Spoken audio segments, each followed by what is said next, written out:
Okay. Thanks, Karen. My clock says 7 o'clock, so we'll call the council meeting of May the 24th to order. And our first item on the agenda, of course, is to adopt the agenda. So we have a recommendation that the agenda for the May 24th, 2022 regular meeting of council be accepted and passed. Could I get a mover and a seconder for that? Moved by Steve, seconded by Sherry. All those in favor? That's carried. Thank you. We'll move on to disclosure of pecuniary interest on anything on tonight's agenda. I don't have anything to disclose. Councillor Hearn? No. Councillor Burke? No. Councillor McKay? I have none. Okay, thank you. Our next item is our county council update, and welcome Campbell Cork, Ward 3 County Councillor, to give us an update. Welcome, Campbell. Thanks, Mayor, and thanks, Council. I appreciate the opportunity to have a little chat with you about county business. And the one thing I wanted to talk about was ambulance offload delays, which I think is a really, really serious situation. And I think we're going to hear more about it in the future. And this report comes from a March report from the Guelph Wellington Paramedic Service. And the situation occurs when an ambulance arrives at a hospital and is unable to hand the patient over to hospital staff. This report from the paramedics states that the number and length of delays at the Guelph General Hospital, for instance, has been a problem for some months, as it has been at other hospitals across Ontario. And what happens is that upon entering a hospital, paramedics must provide a report to hospital staff, who is assuming the care of that patient. And the province says that handover should happen within 30 minutes, 90% of the time. But the problem occurs when hospital staff are not able to assume care for that patient, and it leaves the paramedics on the hook for looking after the patient. It means the ambulance is unable to leave the hospital in order to respond to other calls. And these offload delays at the Guelph General Hospital and other hospitals have been historically rare. And typically they occur because of some situation, maybe a power failure or an overload, a big accident, so the hospital is overwhelmed. But beginning a year ago, August 2021, the incidence of these offload delays have increased significantly, and they're occurring for prolonged periods of time. And by the end of October 2021, ambulance offload delays were occurring almost daily. And it got to the point that 3 and sometimes 8 ambulances would be in delay for as long as 4 hours, which meant they were out of service basically for 4 hours. And the numbers for this started going up this past January of 22. And again, it's happening across the province. It's not just a Wellington County thing, but in some areas of the province has funded a dedicated offload nurse at the hospital whose job it is to take control of that patient so the ambulance can be on its way. But Wellington has not been offered such funding for offload nurses. However, they did report that there has been some movement in that and possibly some funding is coming. But in any case, that's the story of that one. And it just is something that is so critical to us all, that those ambulances, because when they start running short in Guelph, the ambulances start moving south, and you know what that means for us. And the last thing I'm going to just touch on briefly is the Riverstone landfill site. And I know I've spoken of that before, but it's not very often that you go to the dump and it's the highlight of your day, but this did happen last week. And I must remember, it's not a dump, it's a landfill site. So our Riverstone landfill site, located just south of town here, is the only operating landfill site in all of Wellington County. And in fact, it receives all the waste from the entire county. So you can see what a critical piece of infrastructure it is. And last week, the county held the official opening of phase 2 of the Riverstone landfill site. And it really was something of a momentous occasion, because it marked the county moving really from the old days of digging a hole and dumping in the garbage to the new days of a highly engineered, state-of-the-art landfill.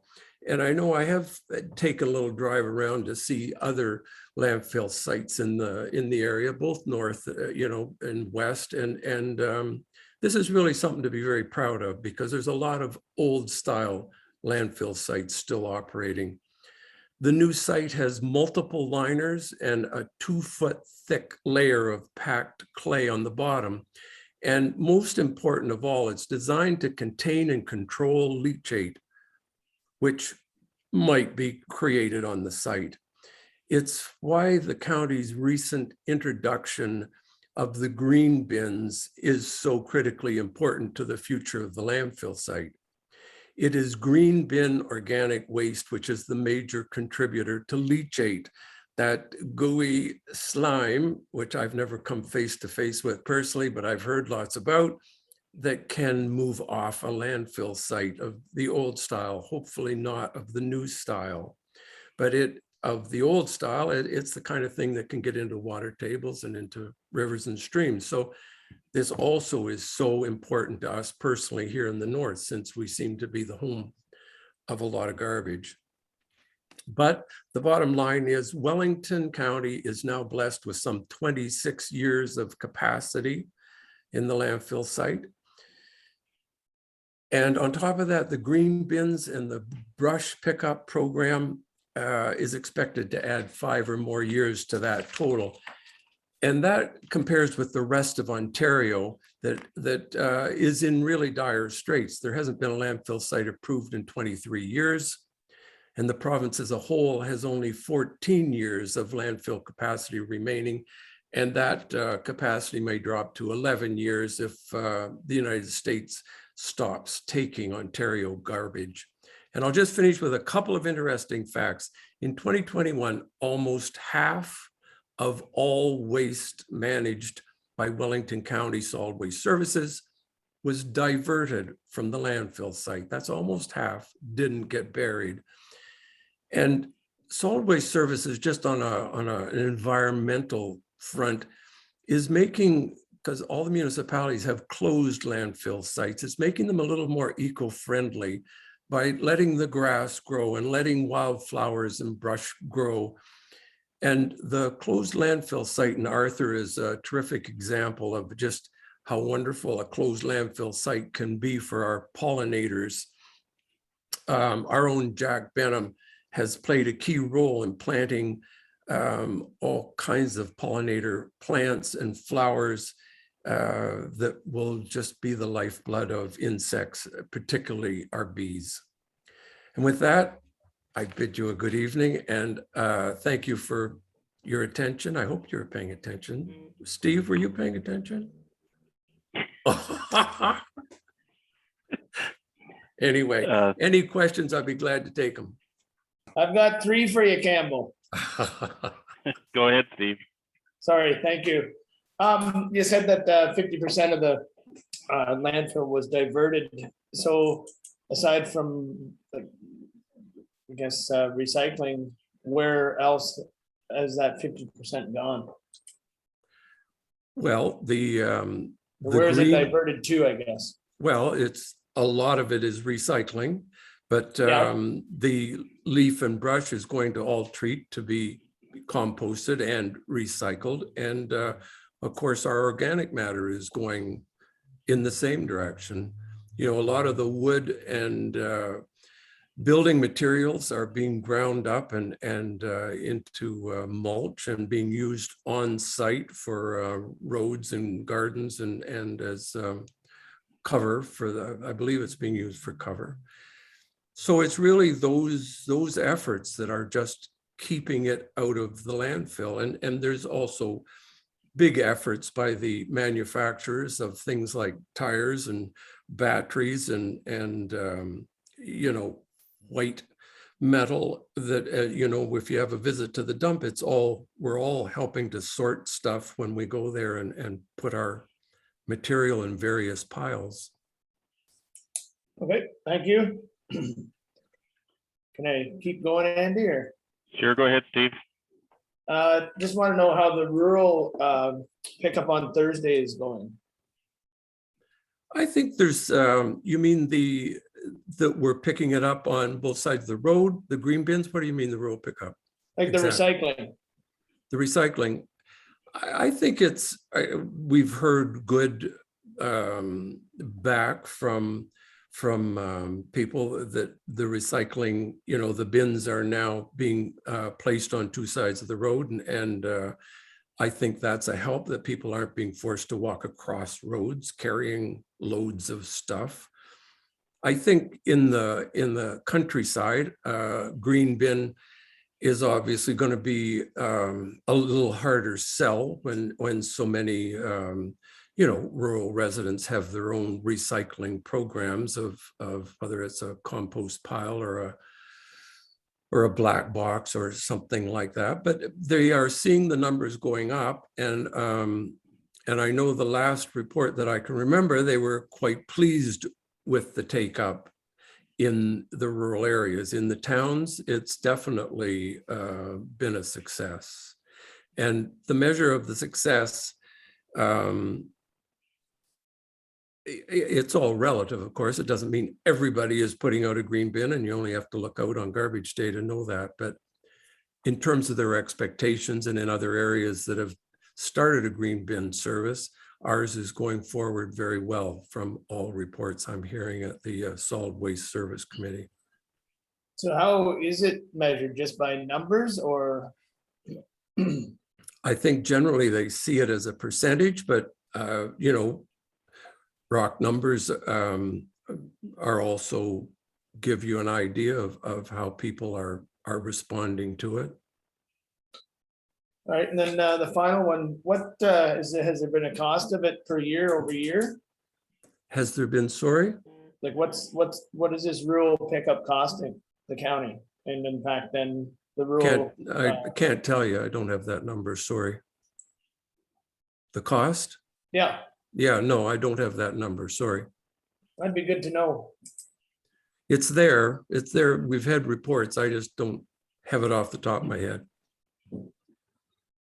Okay. Thanks. Thank you. Okay.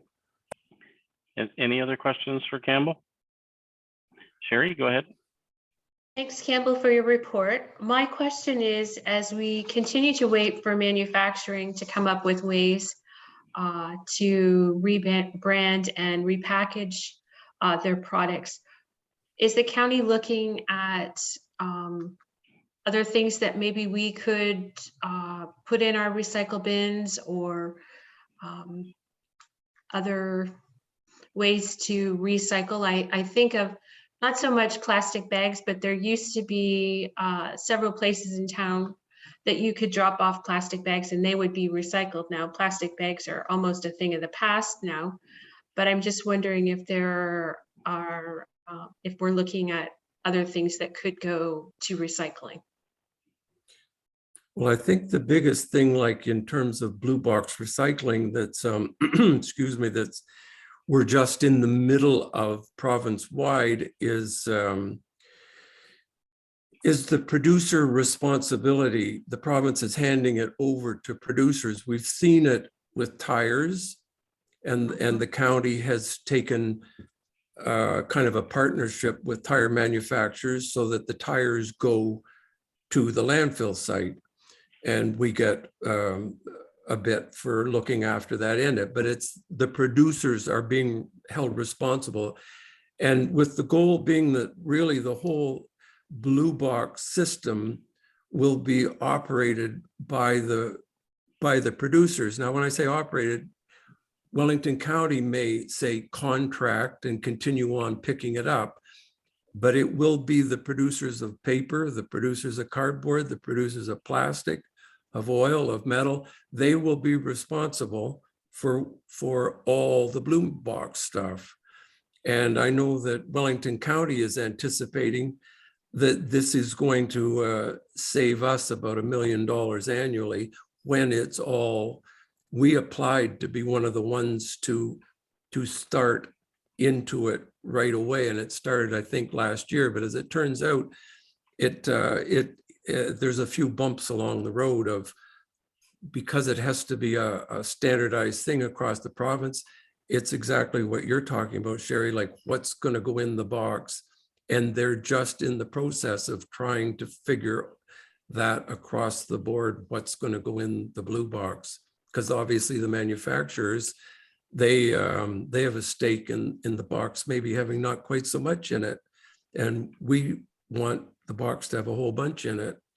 And so I think the verdict is out on that one, and it probably will be for maybe another year or so before we really do find how it's going to be when the producer responsibility kicks in full time, and particularly when it kicks in Wellington County.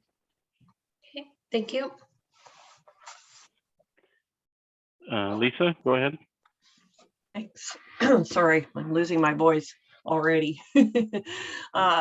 Campbell, I just wanted to share that I actually like the landfill as well. I always remark when I go there how nice the staff is. Everything is in neat piles. You know, you've got your tires and everything is all nicely sorted. And I love the maze getting out because that's extra fun. But I just wanted to share, my cousin Tracy is the Director of Public Works for the city of Abbotsford. And I didn't really, until she and I had a discussion about the landfill a number of months ago, what a real treasure we have here. And she said, Lisa, whatever they can do to extend your landfill, you have something special there. And I didn't really look at it that way until Tracy said that. I guess a lot of their landfill material, and they do a lot more recycling stuff, I think, than we do, even because they've had to. Everything goes to Washington. I guess there's these huge mega dumps there, and even everything from Hawaii goes to Washington. So all the travel and everything to take all of this landfill to these specific places, we are really lucky, and we need to preserve this landfill. We're lucky we have it. You are, I mean, you are so right. When you talk about what is critical infrastructure, you know, we can't last long without water, we can't last long without sewage, and we can't last long without our garbage going someplace. I mean, it's one of the big three. And we kind of take it for granted. And that Riverstone landfill site is a gem to be treasured. And I have to say, I think the county is treasuring it. And I think we're doing a lot of things to be proud of there. Any other questions? I just would comment too, based on your question, Sherry, around the recycling items. I sit on AMO's Waste Management Task Force, and this is one of the priorities that task force has set, is around getting more things into the recycling stream. Unfortunately, it's dependent on provincial regulation because the province is going to have to regulate through the producers what things will be in the recycling stream. And right now, there's nothing in the works to change the number of items that are currently in the stream. So reaching out to our provincial counterparts and telling them that that's important to us, I think is something we're going to have to do in the coming days, weeks, and months. I don't see any other questions, Campbell. Thank you very much for sharing your report with us. Thank you.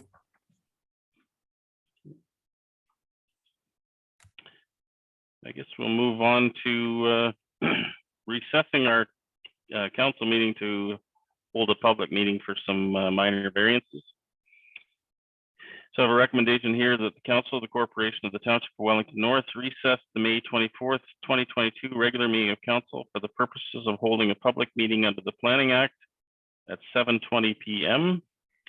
for Catherine Conrad minor variance, Sarah Wilson minor variance, Neil Ballman minor variance, and Trevor Black and Caitlin Nowak minor variance.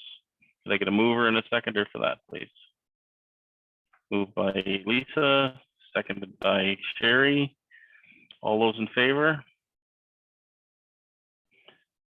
That's carried. We are recessed from our council meeting. So we'll just switch over to the Committee of Adjustment agenda. If I could just, procedural matter, the decision that's contained in your agenda package for A1322 Neil Bowman has been amended from what appears in the package.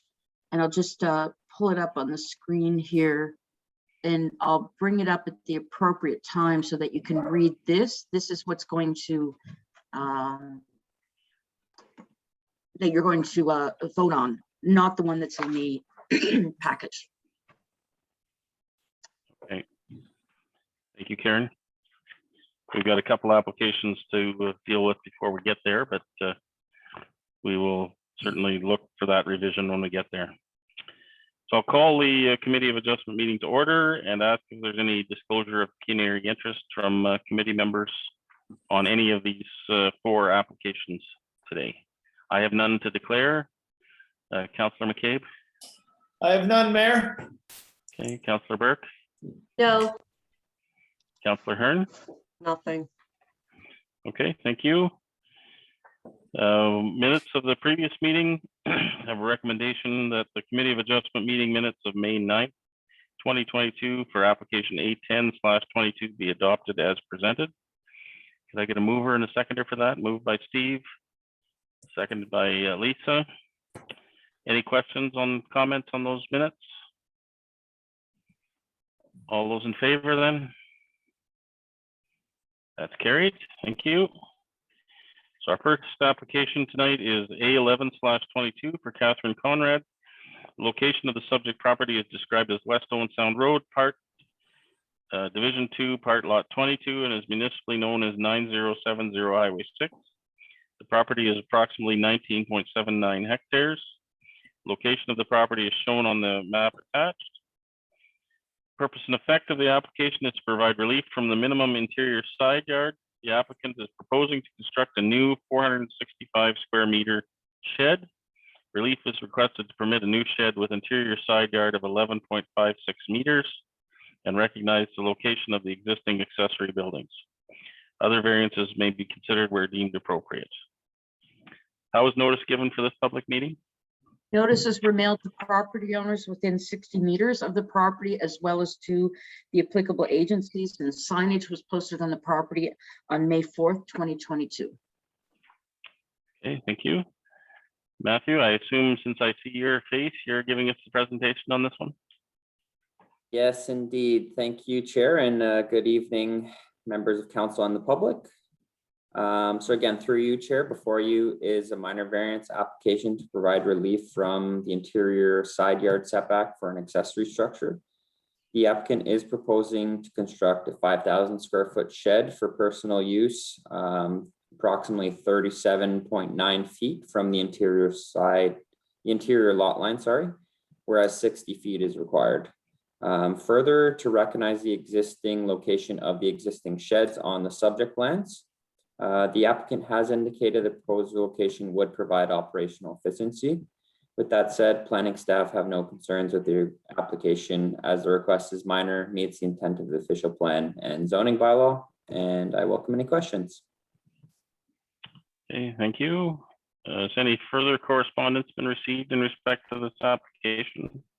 Nothing other than what's listed on the agenda from the Grand River Conservation Authority with no objections. Okay, thank you. Anyone wishing to be notified of the decision must submit a written request to the Secretary Treasurer of the Committee of Adjustment. And with that, I'll open the floor for any questions or comments from the public or the applicant. Anybody registered to speak on this one, Karen? Yep, Jim is in the meeting here now, and there he is. Okay, welcome, Jim. I think you're on Did you have mute, any- Jim. You'd be on mute. There you Oh, we go. can hear you. Do you have anything you wanted to share in regard to this application, Jim? Not really. It's just to move the building closer to the property line, which also moves it uphill onto the higher ground. Because if we move it 20 feet to the south, it would require about another 10 feet of vertical fill, given the way that the land slopes from the proposed end of the building down to the field. So it kind of makes most sense to put it up there on the higher ground. Okay. Thank you. Is anyone else registered to speak on this application, Karen? No, they are not. Okay, any questions or comments from committee members? I have none, Andy. Okay, so we'll move right to the decision then. And it reads as follows, that the minor variance applied for in application A11/22 for the property described as West Owen Sound Road, Part Division 2, Part Lot 22, with a civic address of 9070 Highway 6 to provide the following relief. Number one, that a decreased minimum interior side yard of 11.56 meters be permitted for a proposed 465 square meter shed, whereas the bylaw allows for 18.3 meters. All those in favor? That's approved. Okay, so we'll move on to our next application. This is application A12/22 for Trevor Roberts and Sarah Wilson. Location of the subject property is described as concession 7, part lot 4, registered plan 61R 11683 part 1, and is municipally known as 8170 line 6. The property is approximately 5.16 hectares in size. Location of the property is shown on the map attached. Purpose and effect of the application is to provide relief from the maximum floor area requirements for an accessory structure, type shed. The proposed variance will permit a total floor area of 222.96 square meters or 2,400 square feet, whereas the zoning bylaw permits a maximum floor area of 148.64 square meters. Other variances may be considered where deemed appropriate. How is notice given for this public meeting? You're muted, Karen. Notices were mailed to property owners and applicable agencies within 60 meters of the property, and as well signage was posted on the property on May 4th, 2020. Okay, thank you. Matthew. Perfect, thank you. And again, through you, Chair, before you is a minor variance application to provide relief from the maximum floor area for an accessory structure. The applicant is proposing to construct an 800 square foot addition on an existing 1,600 square foot garage. The subject lands are currently zoned site-specific agricultural A112, which permits a maximum floor area of 1,600 square feet for said garage. The applicant has indicated the additional spaces for personal storage. And with that said, planning staff have no concerns with the application, and I welcome any questions. Great, thank you. Has any further correspondence been received in respect to this application? No, there has been nothing received in respect of this application other than what's listed on the agenda, GRCA with no objections. Okay, thank you. Any persons wishing to be notified of the decision must submit a written request to the Secretary Treasurer. With that being said, I'll open the floor for any questions or comments from the applicant and or the public. Do we have anyone who wants to speak on this application, Karen? Sarah, you're moved into the meeting now as a participant. If you turn your video on and your microphone, we will be able to see and hear you if you have anything that you'd like to add.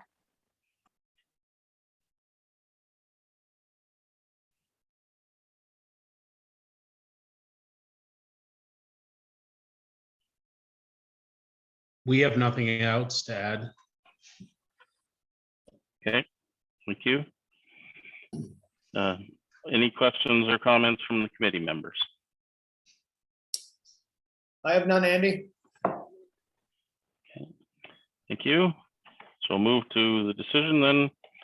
And it says as follows, that the minor variance applied for in application A12/22 for the property described as concession 7, part lot 4, registered plan 61R11683, part 1, and municipally known as 8170 line 6 to provide the following relief. Number 1, that an increased maximum floor area of 222.96 square meters be permitted for an existing garage with proposed addition, whereas the bylaw allows for 148.64 square meters. All those in favor? That's approved. Thank you. We will move on to our third application this evening. Just as a reminder, this is the one that the decision will be different than what's on your agenda. I'll pull it up on the screen at the appropriate time. Okay, thank you, Karen. This is application A13/22. The location of the subject property is described as concession 3, part lot 4, and is municipally known as 7781 Side Road 2 East. The property is approximately 79.7 hectares in size. Location of the property is shown on the map attached. Purpose and effect of the application is to provide relief from the minimum distance separation 2 or MDS2 setback requirements. The applicant is proposing to construct a new barn and a new liquid manure tank and cannot meet the minimum distance required of 261 meters to the nearest type A land uses, that's a dwelling, for the new manure tank. Other variances may be considered where deemed appropriate. How is notice given for this public meeting? Notices were mailed to property owners within 60 meters of the property, as well as to the applicable agencies, and signage was posted on the property on May 4th, 2022. Okay, thank you. Matthew? Perfect, thank you. Through you, Chair. Before you today is a minor variance application to provide relief from MDS2. The applicant is proposing to construct an addition to an existing barn and construct a new manure storage tank and cannot meet the minimum distance to the nearest dwelling at 7760 Side Road 2 East. So upon further review, planning staff have noted that the proposed barn addition and manure tank is located in a natural environment NE zone. I've had the opportunity to speak with SVCA staff on the accuracy of the NE boundary in relation to this application, of course. SVCA staff have confirmed the NE zone is not representative of the environmental features on the property. Given that, planning staff will be updating the NE zone in consultation with SVCA staff as well as Wellington North staff at a future housekeeping. So you might be asking, well, what does this mean for this application? And so basically, as Karen had alluded to, an additional line item of relief will be required to permit a 0 meter setback to the NE boundary, whereas the bylaw requires a 3 meter setback. In addition to this item, an additional item will be added for the proposed 0 meter setback to ensure it's applicable only to the proposed barn addition and manure tank, and that any new structures, tanks, or addition will be required to meet the requirements of section 6.20 of the zoning bylaw. So with that said, planning staff have no concerns with the application. And I'm happy to share, it might be easier just to sort of give you a visual representation of what I'm looking at here. Just share the mapping here for a second. Go. Let me know if you can see things here. Yeah, you got it. Perfect. So as you can see, the NE boundary obviously captures this large farmed area.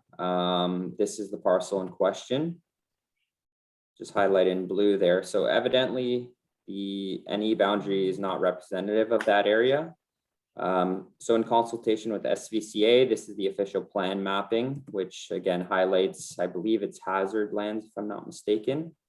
And once again, SVCA confirmed that they have no issues, hazard lands.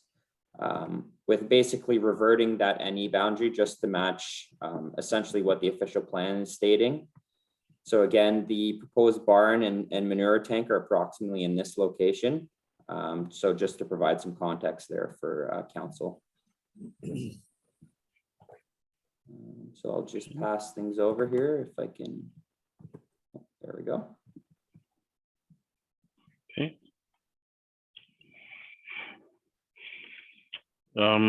Has any further correspondence been received in respect to this application?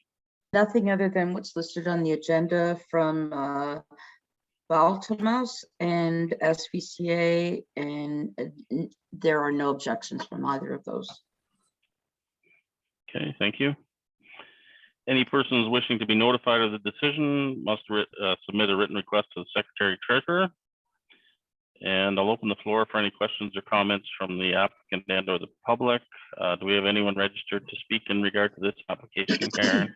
Yes, Neil is on the phone, and Neil, I've moved you into the meeting, so if you would like to say anything, you just need to unmute yourself and you can participate.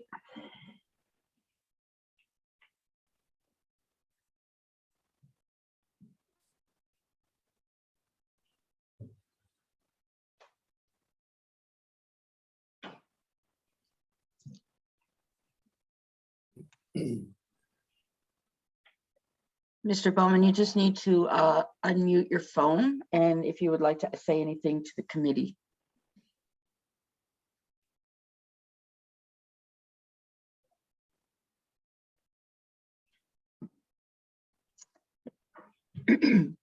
There is no one else registered to speak. Okay. Well, we'll move on for now. Are any questions or comments from committee members? Steve, go ahead. Yeah, I was just going to ask, so say this goes through and Bowman build the barn and the manure tank, and it's inside the MDS, and Cynthia and Vasilios are the neighbors across the road. They're okay with it. Just by sake of argument, say the Baltimos sell this before it starts getting built. Will that affect who buys it, or even if it's sold in the next 8 months or 8 years, will that affect the people who own the property if and when the Baltimos ever sell? Will that affect the MDS going forward? Like, would the new owners be able to object to it? Darren, go ahead. So if this application is approved tonight, there's a 20-day appeal period. After the 20 days, if no appeals are received, the decision is final. And as far as the Planning Act, it's permitted as of right, even if they don't start construction of the barn for a year. But I understand that they are quite anxious to get going with construction. Okay, great, thank you. Any other questions, comments from committee members?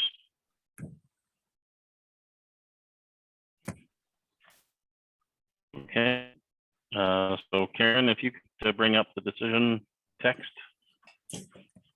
Can you see Okay, that? so Yep. yeah, so I'll read that out. That the minor variance applied for an application A13/22 for the property described as concession 3, part lot 4, and municipally known as 7781 Side Road 2 East, to provide the following relief. Number 1, that a reduced MDS2 to type A land use setback of 213 meters be permitted for a proposed liquid manure tank, whereas the bylaw requires 261 meters.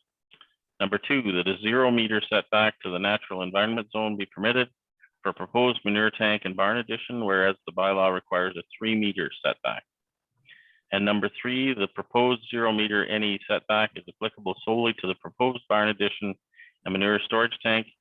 Any new structures, tanks, or additions will have to adhere to the requirements of section 6.20 of the zoning bylaw. Okay. I'll call the vote. All those in favor? That's approved. Thank you. All right, we'll move on to our last application for this evening, A14/22. Location of the subject property is described as lot 60 and is municipally known as 221 Francis Street East. The property is approximately 0.19 hectares in size, and location of the property is shown on the map in your package. The purpose and effect of the application is to provide relief from the maximum height for an accessory structure. The applicants are proposing to construct a new detached garage with a height of 5.05 meters. Other variances may be considered where deemed appropriate. How is notice given for this public meeting? Notices were mailed to property owners within 60 meters of the property, as well as to the applicable agencies, and signage was posted on the property on May 2nd, 2022. Okay, thank you. Matthew? Thank you. And once again, through you, Chair, before you is a minor variance application to provide relief from the maximum height for an accessory structure. The applicant is proposing to construct a 1,500 square foot garage with a height of 5.05 meters, whereas the bylaw permits a maximum height of 4.57 meters. With that said, planning staff have no concerns with the application, as the request is minor and meets the intent of the official plan and zoning bylaw. Thanks. Okay, thank you. Has any further correspondence been received in respect to this application? Nothing other than what's listed on the agenda from the Wellington Source Water Protection and GRCA with no objections. Okay, thank you. Any persons wishing to be notified of the decision must submit a written request to the Secretary Treasurer. With that, I'll open the floor for any questions or comments from the applicant and or the public. Do we have anyone registered to speak on this application, Karen? Yes, Judy Black. Judy, I've moved you into the meeting as a participant. So if you unmute yourself and put your camera on, if you would like to say anything. There you go. I showed up on behalf for my son and Caitlin's. If there was any questions to be answered, I really don't have any further information to add to your meeting. Thank you. Okay, thanks, Judy. Was anyone else registered to speak, Karen? No, there was no one else registered. Okay, we'll move on to comments or questions from committee members then. I don't have Questions any or comments. No. Okay, we'll move right to the decision then. And it reads as follows: that the minor variance applied for in application A14/22 for the property described as lot 60 and municipally known as 221 Francis Street East to provide the following relief. Number one, that an increased height of 5.05 meters be permitted for a proposed new accessory structure, whereas the bylaw allows for 4.57 meters. All those in favor? That's approved. Thank you. And that brings us to the end of our applications for this evening. So we have a recommendation to adjourn. And it reads as follows: that the Committee of Adjustment meeting of May 24th, 2022 be adjourned at 7:44 p.m. Could I get a mover and a seconder for that, please? Moved by Sherry, seconded by Lisa. All those in favor? That's carried. So we're adjourned from Committee of Adjustment. We'll move back to our council meeting.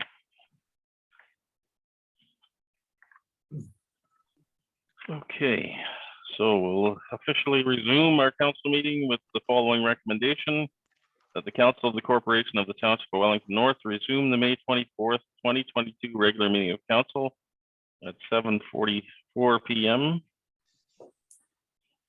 Can I get a mover and a seconder for that, please? Moved by Sherry, seconded by Steve. All those in favor? That's carried. Thank you. So we are back in our council meeting. We have a deputation this evening. Sean McDermott would like to speak with regard to backyard chickens in Wellington North. Don, I have moved you in. There you go. Thank you. Hi. Good Hi, evening. Sean. Welcome. Thank you. Good evening, everyone. I'm on the call tonight to speak to you all about a petition you may have received last week. The petition was for allowing laying hens in the urban areas of Wellington North. I am speaking out against this petition tonight. I'm asking you tonight to please do not allow chickens into these urban parts of our township. I'm a local area chicken farmer, and this petition poses a huge risk to all area poultry farms. We are currently seeing an avian influenza outbreak in Ontario, in North America, and in generally globally. I have submitted an article to you written by Dr. Don McDermott, DVM, back in 2005, summarizing the risk of avian influenza poses from a zoonosis standpoint to people. Adding more chicken production areas as desired by the petition could severely cripple the Ontario chicken industry by potentially making more AI zones being created. The town of Arthur is already in one of these zones. Special permits are required to ship poultry or production products such as feed. This also means that feed trucks cannot enter these zones to get to a farm that is not in the zone but is nearby. Highway 6 and 9 in Arthur is closed to feed trucks, live haul, chick trucks, ag trucks that are trying to get to nearby farms outside of those zones. This means additional routes need to be determined and used, and this also poses an issue with spring load. Sorry. The petition increases the risk of these zones reopening or not closing for extended periods of time. I have also gathered other complaints. Those who live in town list odor, noise, rodents, and other reasons against this petition as well. I would like to ask council to reach out to Al Dam, poultry specialist at Omafra, to further discuss any issues that you may, or questions you may have. And I am willing to take questions if there is any. Okay, thanks, Sean. Any questions from council for Sean? Steve, go ahead. Thanks, Sean, for coming in, and you've highlighted one of the biggest issues that's affecting chicken in Ontario and in fact the world. And this is again one of the reasons I would always push back against backyard chicken bylaw. And we talked about this about 5 years ago, I think it was, and turned it down then. And there's been cities in the past that have allowed it and then turned it down. So thank you for coming, and thanks for that information as well, Sean. Okay. Other questions for Sean? Comments? Lisa? Not really a question. It's not very often I get to talk about my animal and poultry science degree here in council. But I was in the 10-kilometer quarantine zone for a while too. I just have 9 laying hens. That's it. But because of my premises ID, right? When I picked them up, I got a letter and everything else. Like there's a lot more involved than a lot of people think. I don't know whether council wants to discuss bringing Al in. I had talked to Al prior to knowing that you had brought this to council, and he is extremely informed. We are really lucky to have an expert as well spoken as him kind of in our backyard, and he has made a lot of presentations to municipal councils, and he also teaches the Poultry Industry Council biosecurity course, the webinar that they're promoting right now due to avian influenza. So I just wanted to throw that out there to the rest of council, but I don't know whether they want to discuss it now or later or not at all. I wasn't sure if you guys were willing to discuss this or not. I just wanted to make sure against an opposed voice was heard through the legitimate channels that you guys offer to the township residents. And I was hoping to just stomp this out tonight. Thanks, Sean. We do have the petition as an agenda item later on, so we will be having opportunity for discussion then. Any other questions for Sean while he's here with us? Okay, again, thanks, Sean, for coming in and giving your perspective on this issue. Certainly, we did receive a petition regarding this, as you're well aware, and so we will be discussing that later on this evening. Okay. Okay, thanks very much. Thanks. Okay, we'll move on to adoption of the minutes. Sorry, Oh. sorry, procedural matter. Do we need a motion to receive? No, just did you want to provide direction to staff to reach out to the OMAFRA specialist to present to council? Why don't we wait till we get to the petition Okay. item, Thank you. and we can have some discussion around that. Okay, so we have adoption of the minutes of the council and public meeting. So the recommendation is that the minutes of the regular meeting of council and the public meeting held on May 9th, 2022 be adopted as circulated. Could I get a mover and a seconder for that, please? Moved by Steve, seconded by Sherry. All those in favor? That's carried. Thank you. We're on to business arising from previous meeting of council. So we have the report from CAO regarding the Mount Forest pool replacement. And I'll read the recommendation and then we can have some discussion. The recommendation is that the Council of the Corporation of the Township of Wellington North receive for information report CAO 2022-003 Mount Forest pool replacement. Could I get a mover and a seconder for that, please? Moved by Sherry, seconded by Lisa. Okay, open the floor for discussion. Sorry, excuse me. Anyone like to speak to this item? Excuse me. Sherry, go ahead. So yeah, so I'd just like to thank Mike for putting this together for us. There's a lot of really good information in there. And I think that it continues to bring discussion to the table.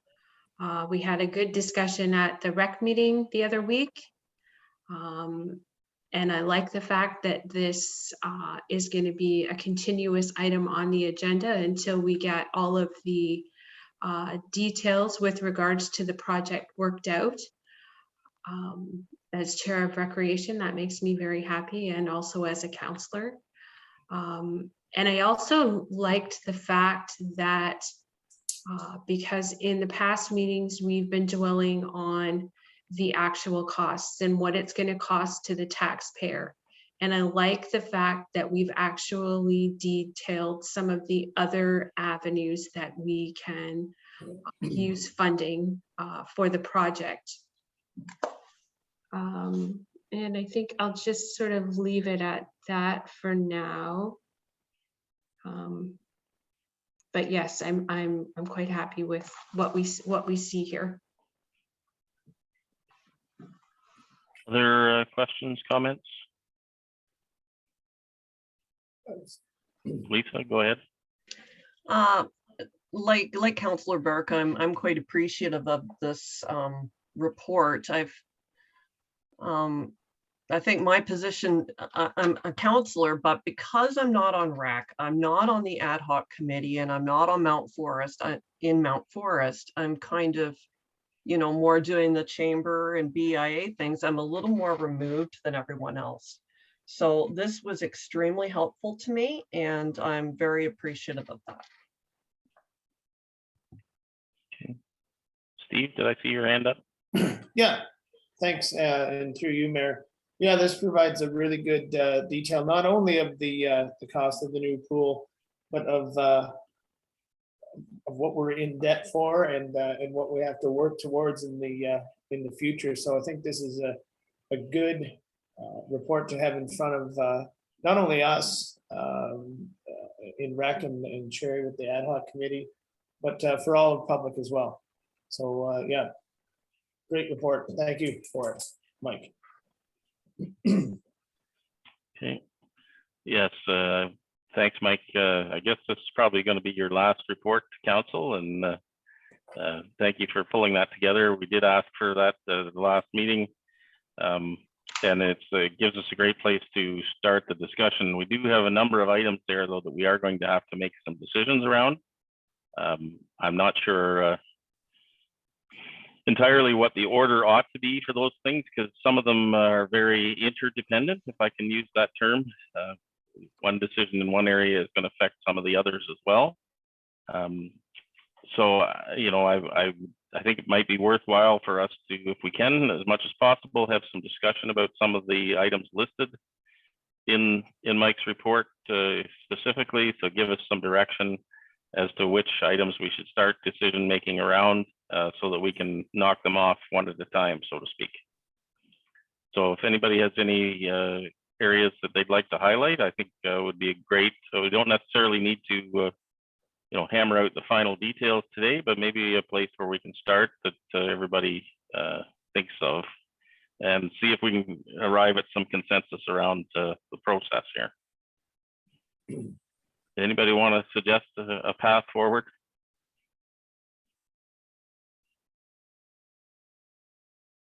Are you looking at the imminent projects page? Sorry, Andy?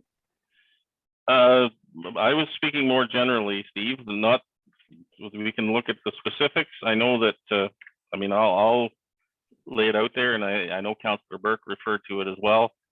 When I look at the number of capital projects that we have on the horizon, and the potential impact that may have on our tax requirements, I think that's my major cause of concern. But so I guess one of the things I would like to look at is if there's other opportunities to raise funds towards the pool. I'd like to get a brainstorming session on what could we do to help provide alternative funding rather than just the debenture to help this pool project move forward. Because I think understanding better what the expectation is around the debenture for the pool helps to inform a lot of the other decision making in the report. So yeah, I'm open to discussion on any of it, but that's my suggestion as sort of a path forward.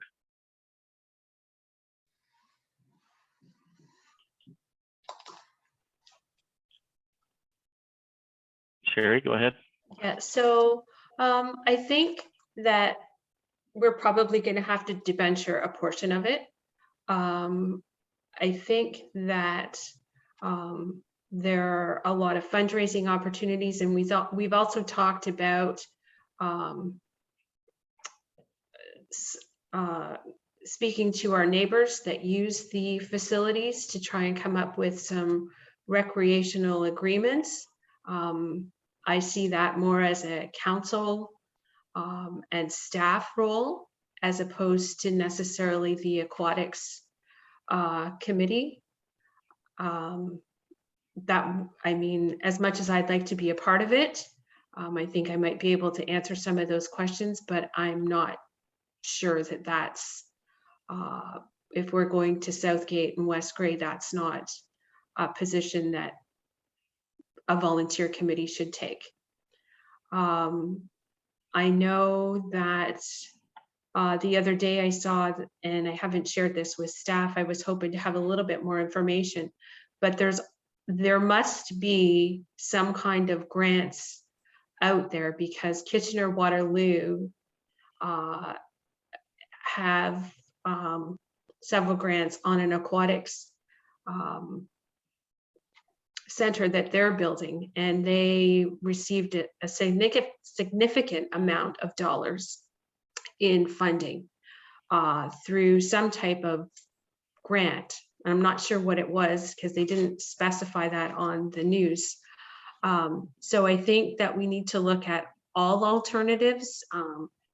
We're building this pool because I see not just for the immediate need, but for the future need.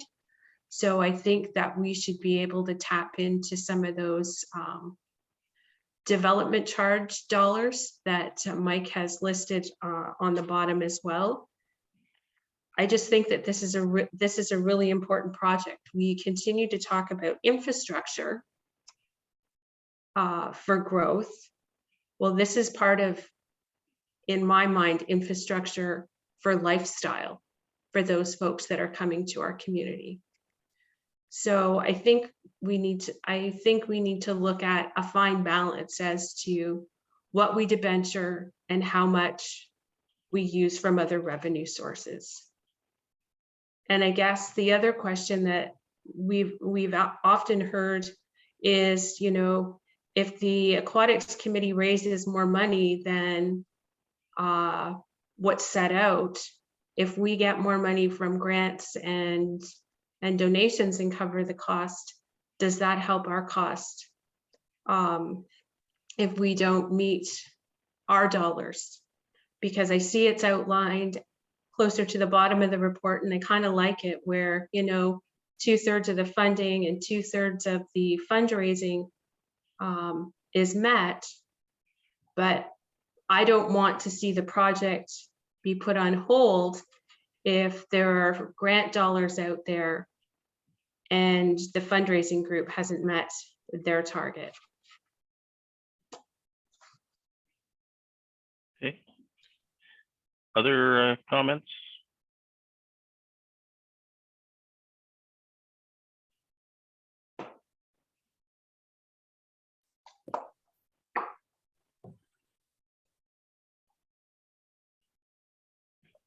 Just, Steve, go ahead. yeah, just a question to Sherry. Thanks for that, Sherry.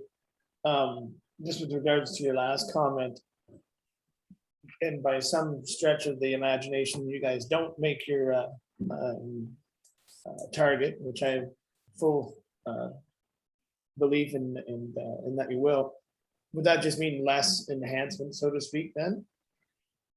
Is that what you're just saying? Yeah. Well, I think that's what I'm saying, but I'm also saying, you know, if we get a grant for $10,000 and we don't need the full grant, does that mean we pull back on the enhancements? Or would that cover some of those costs that the fundraising committee maybe isn't able to achieve? I mean, it's really relevant as to what our target is.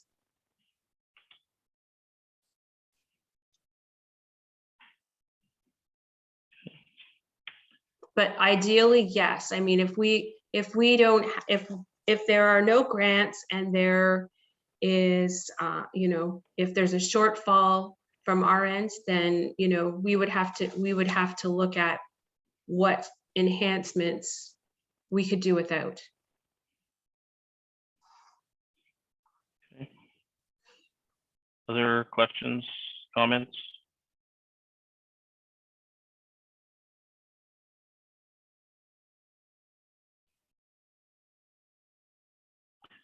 Okay, in the interest of trying to move things along, Councillor Burke, you made the suggestion that the fundraising, if I can use that term, with our neighboring municipalities be something that council takes responsibility for. I think that's absolutely appropriate. Maybe that's something we could put on the decision column this evening, and make the first step towards hammering out some of this stuff. So other members of council, are you comfortable with that approach as well? Steve? The last rec and ad hoc committee meeting, that portion, reaching out to our neighbors, West Gray and Southgate, would be an action of council for sure. So yeah, I'm already kind of in agreement of that as well. Okay. With the intent that though any funds got from those would go to the capital replacement cost. Yes, exactly. And I think as chair of rec, I would probably be involved with that right from the get-go in speaking with our municipal neighbors. Okay. Councillor Hearn, did you have thoughts about that? That it makes complete sense. Just plain and simple. And it should go towards the capital cost for sure. It's a given. Okay. So the recommendation on this report is just to receive it as information. I think we have a consensus around this first issue at least. How do we deal with that? Should we have a motion to accept that, Karen, or do we just put that in the minutes as direction? I would put that in the minutes as direction. Okay. Okay. And Anything else? sorry, Andy, Sorry, go ahead, Steve. and are we going to have more discussion? Oh, so this is going to be on the agenda every meeting until we get this hammered out. Okay, good. Okay, that's what I wanted to make sure. So, you know, this is the first time we've seen this report. We've talked about it. I think we all need to come prepared to discuss and hammer out some of these items each meeting. So if there's something you think that needs to be next, let's get it on the table so everybody's thinking about it and we can discuss it when we get to the next meeting. Sounds good. Thank you. Otherwise, I'm tempted to move on for tonight, but recognizing this will be coming back to us every meeting until we hammer it out. I'm good with that. Okay. Any final questions, comments?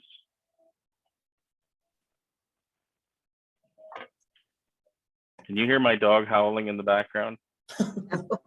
No, that was you. No, that's not me or my stomach.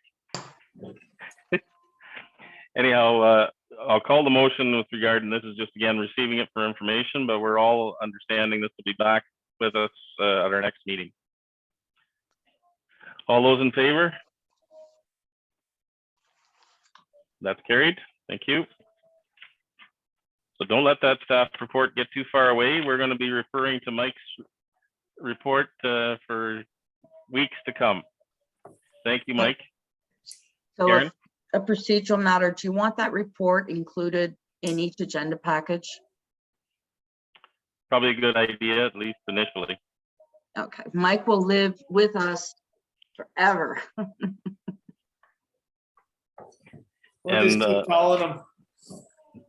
On that topic, you know, Mike, this is your last meeting with a council meeting with us, and I just wanted again to thank you for all your efforts over the past number of years. You know, our community has certainly benefited from your leadership and your efforts. And I would invite other members of council if they have anything they'd like to say to do so. Anybody? Steve? Yeah, I would echo those sentiments, Andy. I know when I was elected 8 years ago, Mike was very candid in speaking about what to expect and when to expect the unexpected, as they say. But I think he was a great guide for me coming on as a first term councillor. And he has been and has remained a good confidant as well. Really good sounding board to bounce some ideas off of, and we've had some great chats in the past, and going to miss that particular part of it, and his willingness to be hard, you know, not only with us to make some hard decisions and tough decisions that we have to stick with, but I think also he's been a great leader with staff as well. We've got a great team under his tutelage, and I know even though he leaves us, the staff that we have is going to be as good and continue to be as good. So I want to thank Mike as well. You've been a great asset, not only to the township, this council, but to myself personally as well. So thanks for your service here, and best of luck in Perth County, Perth East. Steve, thanks, Steve. Anybody else have anything they'd like to share at this point?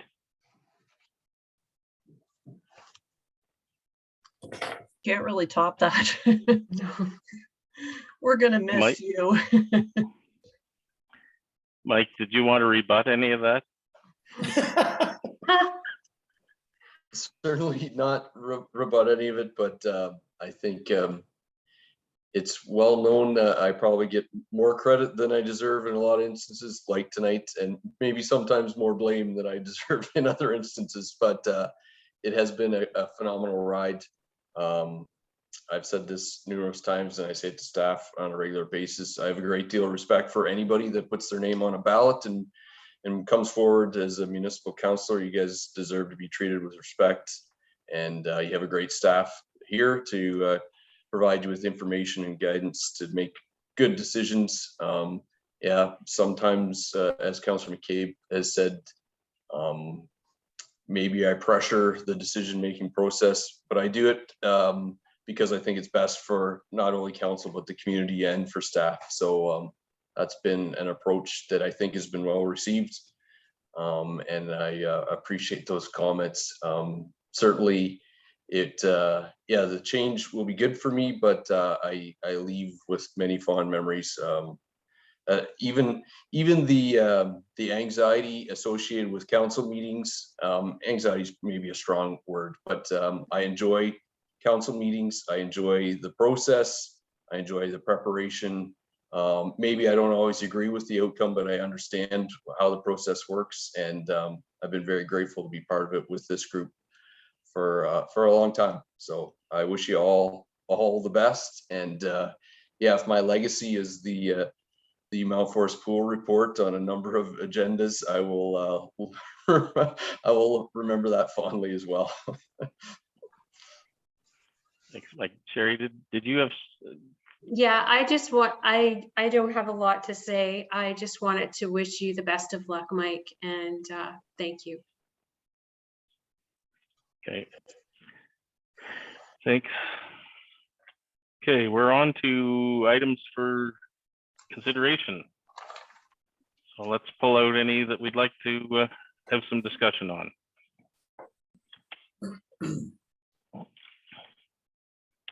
Steve, go ahead. Through you, Mayor Lennox, I would like to talk about 7A, the sidewalk machine. Okay. 8A, the drainage. Okay.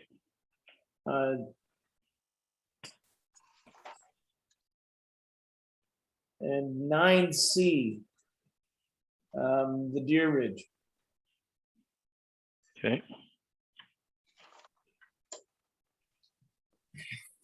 Any others, Steve? I think that was it, Andy. Thank you. Okay. Anybody have others they'd like to pull out for discussion? Sherry, go ahead. 1D, 1D. yes. Okay. Okay. Any others, Sherry? No, that's good for me. Okay. Lisa, did you have any others you would like to pull out?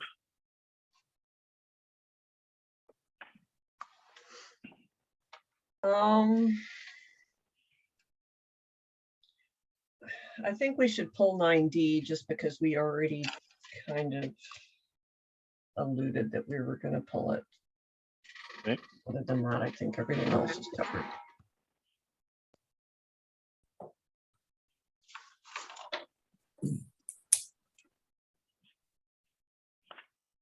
Okay, I'm also going to suggest that we pull 8B, that's the disconnect from work policy. And Mike will be disconnecting from work here shortly. okay, so anybody last call for any others? Okay, so I'll just do a recap. So far, we've got 1D, 7A, 8A, 8B, 9C, and 9D. Any others?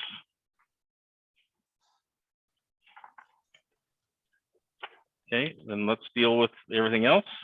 So recommendation here that all items listed under items for consideration on the May 24th, 2022 council agenda, with the exception of those items identified for separate discussion, be approved and the recommendations therein be adopted. Could I get a mover and a seconder for that, please? Moved by Steve, seconded by Sherry. All those in favor? That's carried. Thank you. So we'll go back to 1D. I'll read the recommendation. So there's a number of recommendations here.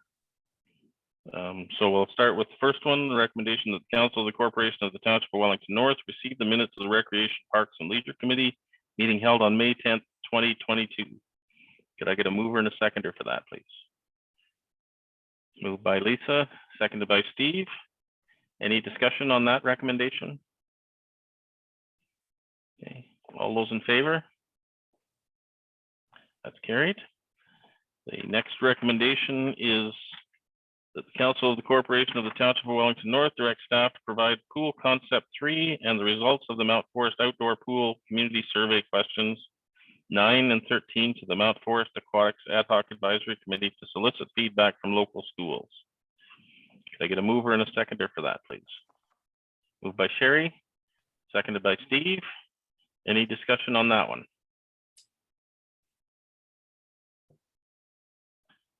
Okay, all those in favor? That's carried. Thank you.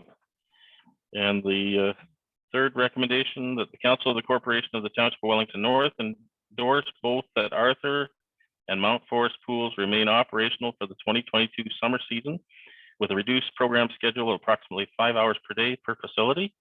And further, that public swim, family swim, and swimming lessons be given the priority when creating the program schedule. Could I get a mover and a seconder for that, please? Moved by Sherry, seconded by Lisa. And discussion on that one. Sherry, go ahead. Yeah, so I just have a couple of questions with regards to this.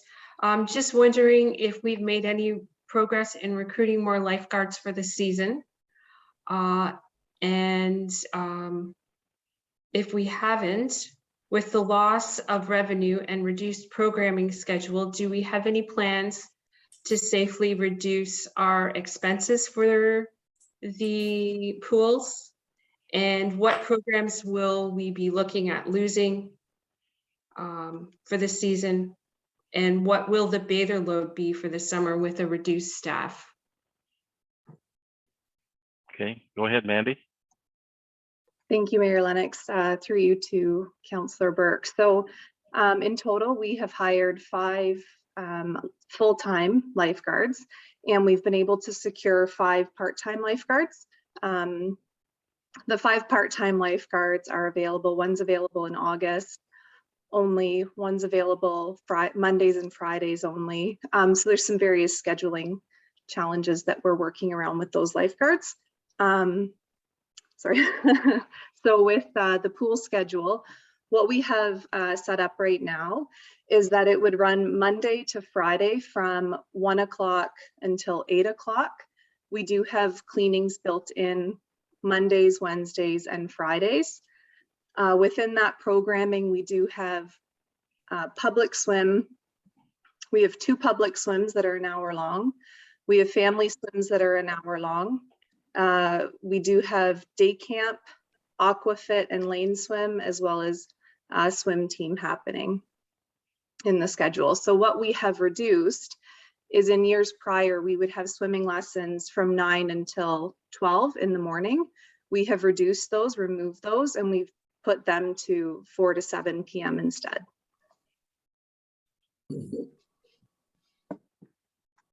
You had quite a list of questions, Sherry. I do, yeah, so I'm going to go back. So I'm glad to hear that we're still going to have lane swim, because we all know from the open house that that was a very important program. So with the reduction in time being spent and the revenue, do we have any ways that we can reduce some of the expenses? And what would be the bather load then with restricted staff?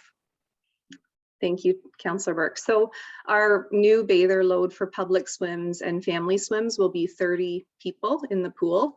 That will allow 1 guard to be on the deck, and then that will allow the other guard to be in the bathhouse and then safely transition for their 15-minute scanning sessions and then transition off and on.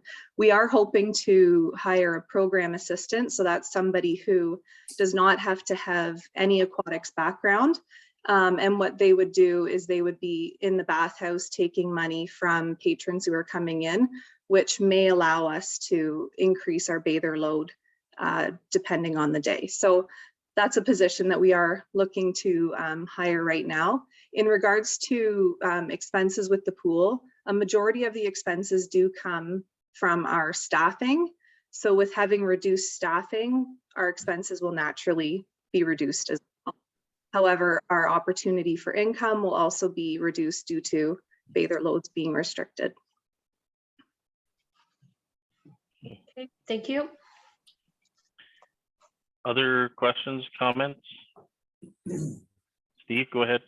Yeah, I was just gonna say, thanks for this, and it's too bad that we can't hire more lifeguards, and I know there's been a good effort on all social media fronts and in the papers and everything like that, and I think with the reduced number of lifeguards comes, as you just said, Mandy, reduced income, and I know this is something that we talked about at the rec meeting, and it's unfortunately it's maybe the atmosphere that's out there today for jobs, and hopefully we can build on this and get the hours up, and hopefully then the revenue as well. So thank you for this, and thanks for the answers again, Mandy, as well. Sherry, go ahead. Yeah, I just have one other question. Is there any way to incentivize some of the youth that is coming up through the system to become lifeguards when they get that certification? Is that something that we could look at so that maybe in the future we could alleviate some staffing issues? Steve, were you wanting to speak to that, or you just wanting Yeah, to? I can speak to that, and we have incentivized that as well as anyone that's coming up and getting their lifeguard certification. They would be they would have their costs reimbursed to them through the township. Okay, It's thank been, you. I think, wasn't aware of going that. for probably about a month, would you say, Mandy, or probably a little bit more than that? Go ahead, Mandy. Thank you, Mayor Lennox. Yeah, so we are reimbursing for new lifeguards. We're going to be reimbursing 50% of their certification costs. For returning lifeguards or lifeguards needing recertification, we're covering 100% of their costs. And then as a way to build in succession planning, we did drop our price for our bronze medallion and bronze cross courses. And we're hoping that that will get potential employees younger in order to get them into the lifeguarding stream. Thank you, Mandy. Any other questions or comments? I would just thank you, Mandy, for all the efforts around this. I know that all employers are struggling to find staff, fill staffing vacancies. So it's a challenging environment. We hope doesn't continue, but this is the reality we're facing this year. So again, thank you for your flexibility in meeting this challenge. Mandy? Sorry, if I may, Mayor Lennox, I'd just also like to extend a very big thank you to the staff that have come on board. They've been very flexible with the schedule that we've presented to them, and they're willing to work within the means to ensure that our community is able to enjoy our pool facilities in both Arthur and Mount Forest. So I just want to give a big kudos to them. Absolutely. Thanks, Mandy. Any other final questions or comments? Okay, all those in favor? That's carried. Thank you. Now we're on to 7A. This is regard to the sidewalk machine. And I'll read the recommendation here. That the Council of the Corporation of the Township of Wellington North receive report Ops 2022-18 being report on the award of a sidewalk machine, and further that Council award the request for tender 2022-005 to Work Equipment Limited at a cost of $189,900 plus applicable taxes, and further that Council approve utilization of the Capital Equipment Reserve Fund for any overage experienced for this project, and further that Council authorize the Director of Operations or their designate to sign any necessary agreements to execute this project. Could I get a mover and a seconder for that, please? Moved by Steve, seconded by Lisa. So discussion, questions, comments? Steve? Yeah, thank you, Mayor Lennox, and through you. Just looking at this, it says the 2017 holder piece of equipment that we have. So that's only just coming up on 5 years old and we have to replace it already? Has it been beat to hell that much, or is that the life expectancy of a sidewalk machine like this? Yes, I'm not sure who would Matt? answer that. Yep, yeah, through you, Mayor Lennox. Yeah, I think we've had very poor luck with that piece of equipment. It has caused us lots of maintenance since coming into the fleet. We typically have a piece of trackless equipment that's maybe a 2012 still in circulation cruising around Mount Forest, but certainly with the 2017 holder, we have had lots of maintenance issues. You may recall, Councillor McCabe, that when we agreed to purchase that, it was a significant savings over the alternative. Staff did raise some concerns about the reliability of that machine, and I know that I've had several conversations with staff expressing how unreliable that piece of equipment has turned out to be. So I think from the time we decided to purchase it till now, it's been nothing but disappointment. It's just hard to believe we didn't even get 5 years out of it. So, all right, thank you. Other questions, comments?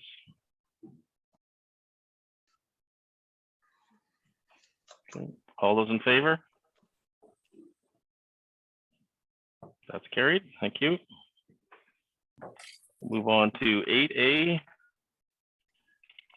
This is regarding to appointing an engineer for Arthur Drain 6. I'll read the recommendation that the Council of the Corporation of the Township of Wellington North receive report CLK 2022-13 being report to appoint an engineer for Arthur Drain 6. And further, the Council appoint K Smart Associates Limited of Kitchener, Ontario as drainage engineer to prepare the engineer's report on the petition for drainage works received Arthur Drain 6 for the land located in concession 12, lots 17 and 18 under section 8, subsection 1 of the Drainage Act. And further, the council direct K Smart to proceed with the preparation of a drainage report and an on-site meeting. Could I get a mover and a seconder for that, please? Moved by Steve, seconded by Sherry. And discussion, questions? Steve? Yeah, thank you. And again, to you, Mayor Lennox, I'm not sure who is going to answer this one.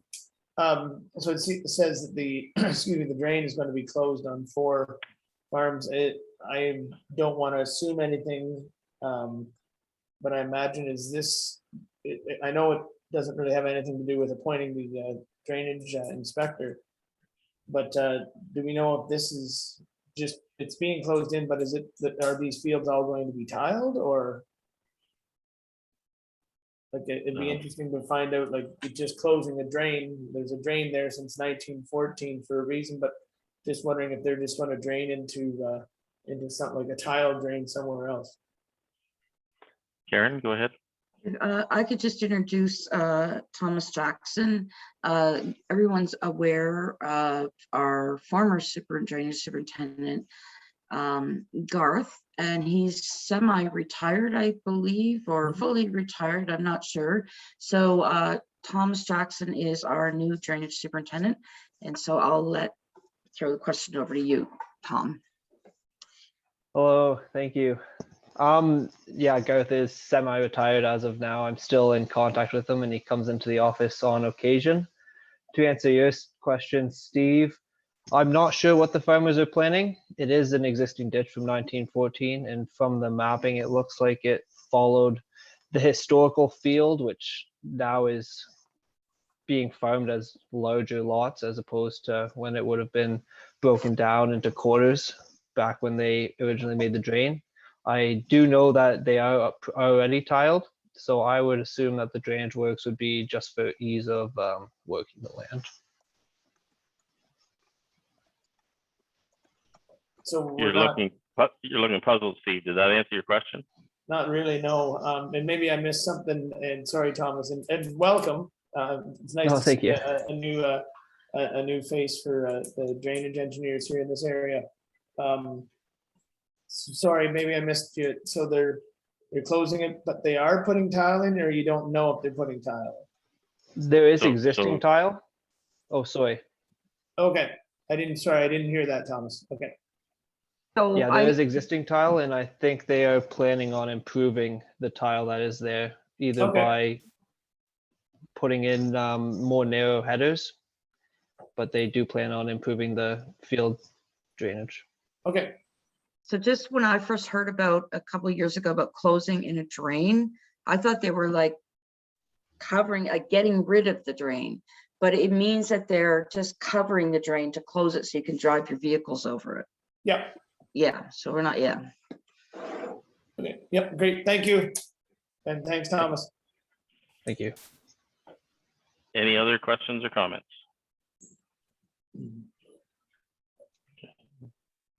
All those in favor? That's carried. Thank you. We'll move on to 8B, the HR report 2022-003, the disconnect from work policy. And the recommendation that the Council of the Corporation of the Township of Wellington North receive for information report HR 2022-003, the report on staff disconnecting from work, and further that Council endorse the disconnect from work policy. Could I get a mover and a seconder for that, please? Moved by Lisa, seconded by Steve. Open the floor for any questions or comments, discussion. I guess I'm the one that asked for this to be pulled, so I'll start this off at least. I just think this is a great thing for us to have. You know, healthy lifestyles also mean time away from work. So having a disconnect from work policy, I think, is absolutely the right thing to do, not just because we legally have to, but because it helps to build a good culture of respect for people's personal lives. So I would thank you, Amy, for pulling this together, and I think it's really critical that we recognize how important you know, the lives, the personal lives of all of our staff are. Any other questions or comments? Did you have anything you wanted to add to the report at all, Amy?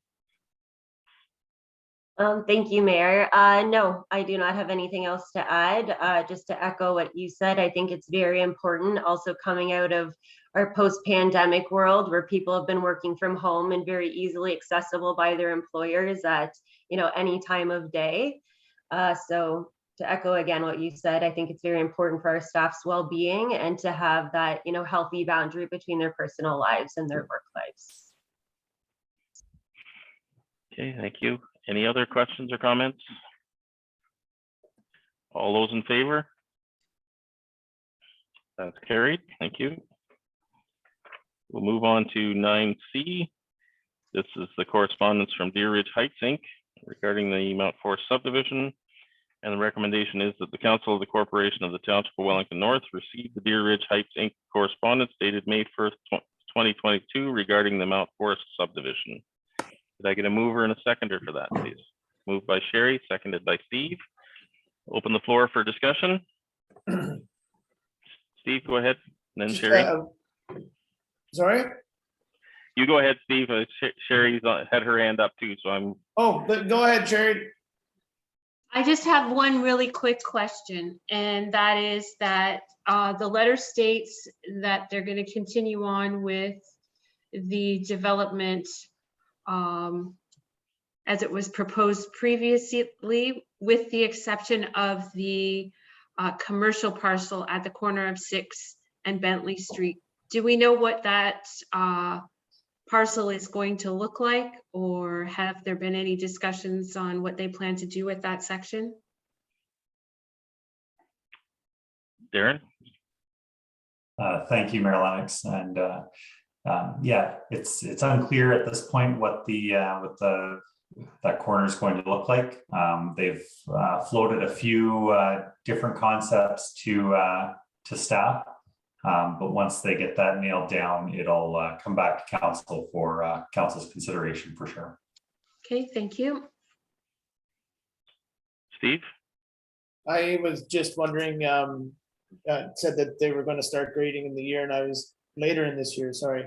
And I'm hoping that that is after the crops that were just planted about 2 weeks ago are off. That's what my only worry was. Okay. Yeah, Matt, go ahead. Yeah, through you, Mayor Lennox, to Councillor McCabe. Their intention, obviously they've planted there now, so it's planted there. I think they say till mid-October, but yeah, the grading activity of that property is later this year, or probably a spring of next year type activity at this point. I think they're really interested in pursuing the sanitary pumping station. And the letter that's part of council's agenda was something that I think staff encouraged them to put in just to make council aware that they're interested in moving forward. And I think it also, you know, a front-ending agreement, although it's going to take staff time to figure out exactly what that looks like, that's an alternate form of funding that we haven't utilized maybe previously. So it's a brave new world, I'll say, maybe from a township standpoint, but I think they're very encouraged to move forward. And I think the letter was just to provide indication of what their intentions are. Thanks. Any other questions or comments? I would suggest too that you know, the willingness of this developer to enter into a front-ending agreement to get that sewage pumping station on the books moving forward is relatively new to us. I think we will see more of this going forward, and it does provide, you know, we're talking about other projects, you know, struggles with financing. This provides a form of financing to allow this to happen. So this is new for our community. And so I think it brings new challenges, but some new opportunities along with it. But I think based on, you know, their willingness to invest in that sewage pumping station on an upfront type basis really shows their commitment to get on with developing that property, and they may pressure us and staff to move quicker than we maybe might under other circumstances, because they have that may have that financial commitment in there as well. So I think, you know, it provides some interesting opportunities, but it probably brings some challenges for us as well. But nothing that we haven't kind of anticipated the growth will bring to our community. So, any other questions or comments? Okay, all those in favor? That's carried. Thank you. We'll move on to 9D. This is the petition regarding backyard chickens. And so I have a recommendation here that the Council of the Corporation of the Township of Wellington North receive the petition regarding backyard chickens for Wellington North from Mark Baldock. Could I get a mover and a seconder for that, please? Moved by Steve, seconded by Lisa. Any discussion? Steve, go ahead.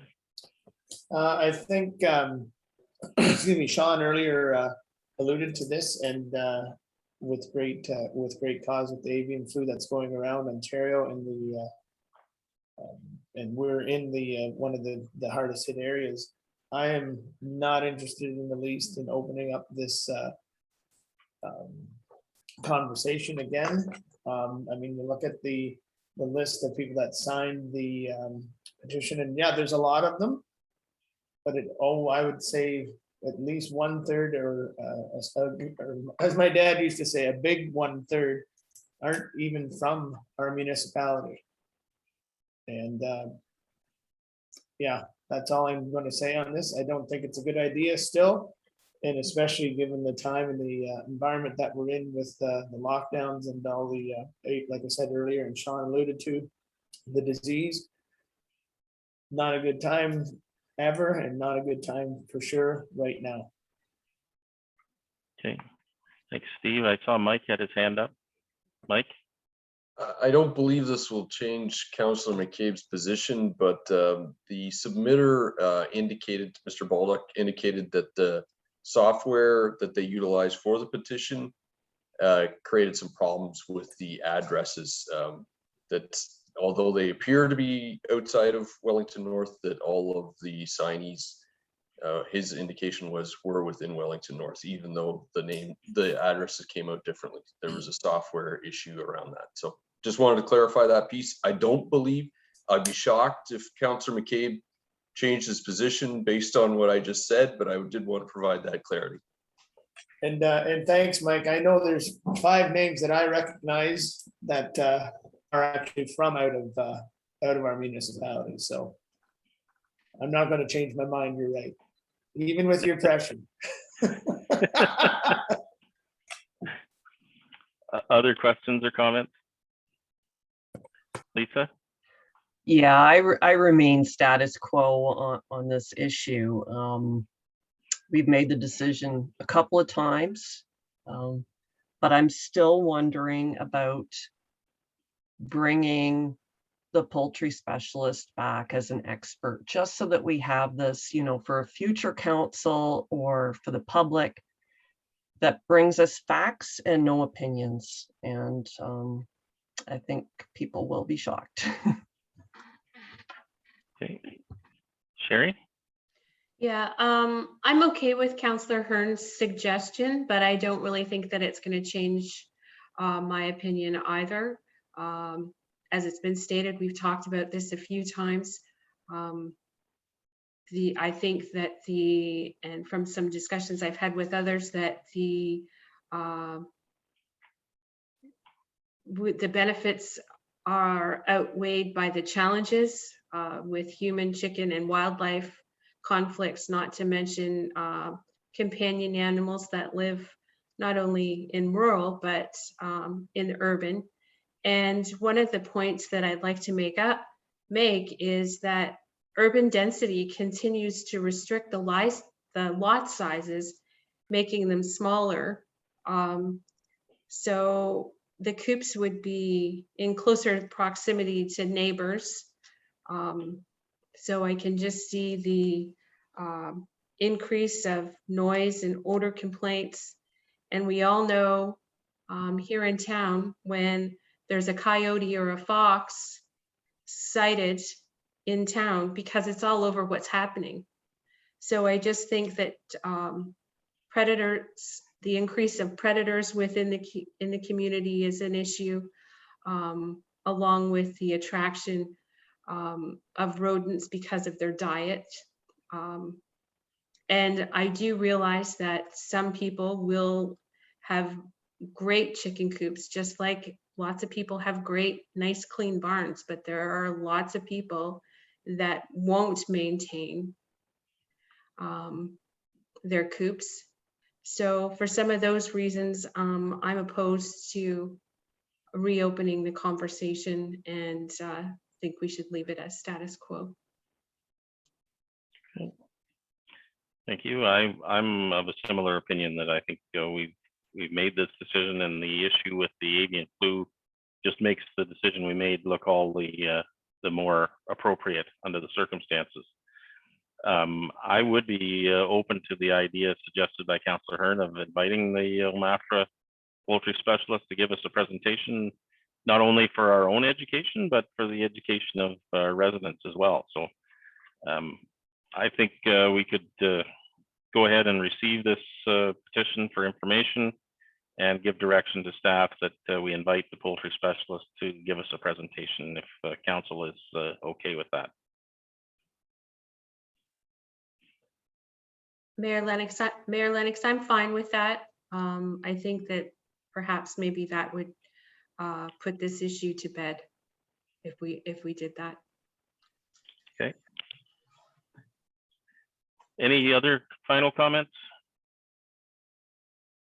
Okay, so again, I'm going to call the motion, and then subsequent to that, we'll just give direction to staff to invite poultry specialists to give us a presentation. All those in favor? That's carried. Thank you. That brings us to the end of our items for consideration. On to notice of motion. Any notice of motion this evening? I have none. Okay. We'll move on to community group meeting program report. Does anybody have anything they'd like to report on with regard to that? Steve, go ahead. Yeah, just last Thursday, we had an SPCA meeting. That will be in the next agenda, as it was just on Thursday afternoon at 1 p.m. So. Thanks for that. Any others? Lisa, go ahead. I missed a whole slew of meetings because I wasn't well, but I can report that the Arthur Chamber has a new administrator, Bree Smith. I haven't actually spoken to her yet, but I'm going to reach out to her this week and make the connection. Okay. Any others? On my list, of course, is Wellington North Power, and I just remind everybody about the upcoming annual meeting next Tuesday. And yeah, I don't think of anything more than that at this point, but just wanted to remind everybody about that coming up. That will be done virtually, and an invitation, if you don't already have it, will be sent out prior to that. So, okay. That brings us, sorry, Sherry. Sorry, late entry. So I just wanted to share with council, as a few of us were at the Mount Forest Lawn Bowling Club's meet and greet. They are looking for members, and I also just wanted to share, as I will be forwarding this on to staff, that they are looking to complete a Trillium grant, a Trillium Capital grant, and they're looking for a support letter and a recommendation from Wellington North Council. So I will pass that along to staff, but just wanted everyone to be aware that I received an email this afternoon with regards to that. That's great, Sherry. Thanks. Karen? Sherry, do you know when that application is due? When they have to submit it? It says I will be starting the application process early in June, so they must be looking for the fall intake. Okay, all right, so we'll need to have a council approval to do that letter, right? Okay. Yeah. So I'll forward it on to you, Karen, after the meeting here, and you can take care of that for us. You'll have to. Okay, and yeah, thanks, Sherry, for reminding me of that. I enjoyed the meet and greet that we had there and learned an awful lot about lawn bowling that I never knew before. So I found there way more similarities to curling than I expected. So interesting sport that sometimes we maybe don't think about and know that much about. But there's an energetic group of people that are reviving the club and trying to get some new members. So I wish them all the best, and certainly be happy to support them in a Trillium application. Okay, any others? Okay, we'll move on to bylaws then. So we have a recommendation that bylaw number 62-22 be read a first, second, and third time and enacted. This in regard to the housekeeping zoning bylaw amendment. Can I get a mover and a seconder for that, please? Moved by Lisa, seconded by Sherry. Any discussion on that? Okay, all those in favor? That's carried. Thank you. We have a closed session this evening, but before we move to that, I'll just draw your attention to some upcoming meetings and so on. Our Growth, Housing, and Development public meeting is this Thursday in Mount Forest from 5:30 to 7:30. The Taste Real Northern Wellington Spring Rural Romp is Saturday, May 28th, so that's this coming Saturday. Of course, the provincial election is Thursday, June 2nd, and our next council meeting is Monday, June the 6th. Recreation, Parks, and Leisure Committee meet the 7th at 4 p.m. And the Friday, June 17th is the Louise Marshall Hospital Foundation second annual gala at the Mount Forest and District Sports Complex. And of course, the farmers market opening day at Victory Community Church is Saturday, June 25th at 8:30 in the morning. With that, we will move to our closed meeting session. I have a recommendation here that the Council of the Corporation of the Township of Wellington North go into a meeting at 8:50 p.m.